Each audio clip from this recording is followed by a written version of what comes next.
ओहो, मैंने तुझे कहा ना उठ जाके बैठ। आज नहीं, जा। कुछ टूटी मैं कह रही हमारे खानदान में बाहर शादियां नहीं होता है। क्यों?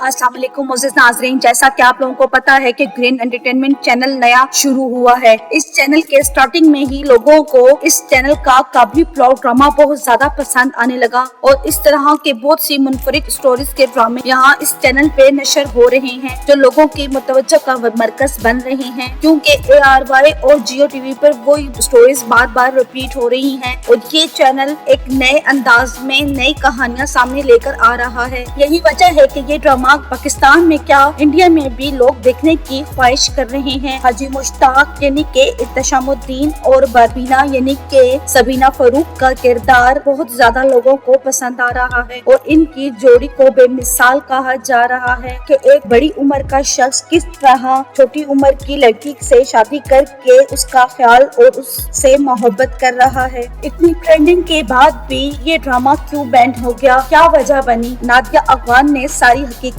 आके बता दी। दरअसल ये ड्रामा इतने फेमस होने के बाद इंडिया में नशर नहीं हो रहा, तो इंडिया के लोग इसको देखने के लिए बेकरार हैं। तो एक यूजर को नादिया अफगान ने जवाब देते हुए कहा कि इंडिया के यूट्यूब पे ये ड्रामा इसलिए नशर नहीं हो रहा कि इंडिया के प्लेटफॉर्म ZEE5 ने काबली पुलाव के हकूक खरीद लिए हैं, इसीलिए ये जल्द ही ZEE5 पे काबली पुलाव ड्रामा देख सकेंगे और भारतीय शौकीन इसी वजह से यूट्यूब पे ड्रामा नहीं देख सक रहे। नादिया अफगान ने उनको क्लियर कर दिया। तो दोस्तों, आपको काबली पुलाव की स्टोरी कैसी लग रही है? अपनी कीमती राय का इज़हार कमेंट सेक्शन में करें। वीडियो पसंद आए तो लाइक करें और इस चैनल को सब्सक्राइब कर लें ताकि नई आने वाली हर अपडेट आपको बआसानी पहुंच सके। Thanks for watching. फिर मिलते हैं एक नई अपडेट के साथ।